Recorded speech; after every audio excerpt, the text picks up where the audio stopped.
I'm coming up on 9:35. Social Security is something millions of Americans rely on in retirement. But now a new proposal is sparking debate over who should get how much and whether higher earners should see their benefits capped. All right, so we're going to bring in Chief Business Correspondent Taylor Young to talk about this. So let's start with the basics here. What exactly is being proposed and who would be impacted? Yeah, so this would put a cap on how much the highest earners can receive in terms of Social Security, even if they've paid more into the system over the length of their careers. So these benefits would be limited for $50,000 per individual and $100,000 per couple. Now, this would not impact most of the people watching today. The average payout per year for the average person on Social Security right now is around $24,000. But the reason why this is being talked about, the reason why we're seeing this proposal make headlines today, is because as we've reported it, Social Security is running into a long-term funding issue. I mean, it's expected to be depleted within the next 10 years, potentially 8 years. So what this proposal does is it really starts that cap at the top rather than making broader cuts across the board. All right, so when you're talking about that cap, how many people do you think would be affected by that? Yeah, so on paper, this is a relatively small group of people. We're talking 2% of the 56 million Americans who collect Social Security today. But that group is growing exponentially right now. I mean, we are seeing more people than ever retire in the U.S. right now, and those cost of living adjustments just continue to increase. So yeah, this is a small number, but it kind of gives a sense of where these conversations are going, given that more people are taking home more money on Social Security.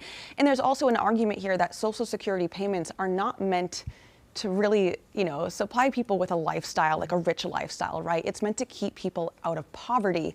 So the argument is, do people really need to be taking home $100,000 on Social Security when we could be running out of this money within the next 10 years? Okay, so this is, again, all tied to funding in the long term. How much would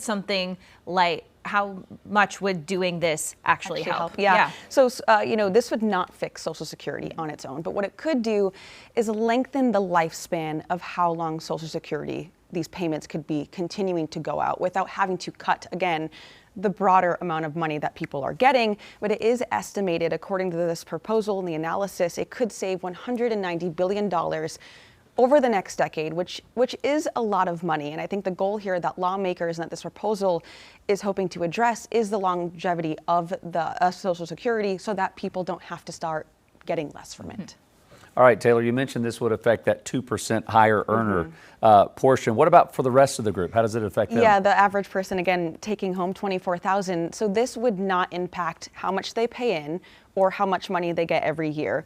But again, I do think that this is just part of the bigger issue. Lawmakers are trying to figure out, the issues surrounding Social Security long term. Right now, Social Security is giving out more money than it is coming in.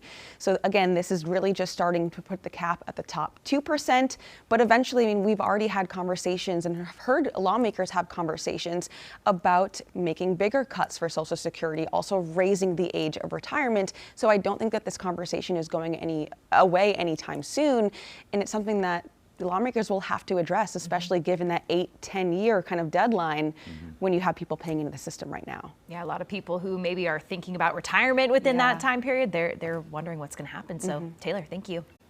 Queen City News Plus. Just search Queen City News on your smart TV's app store.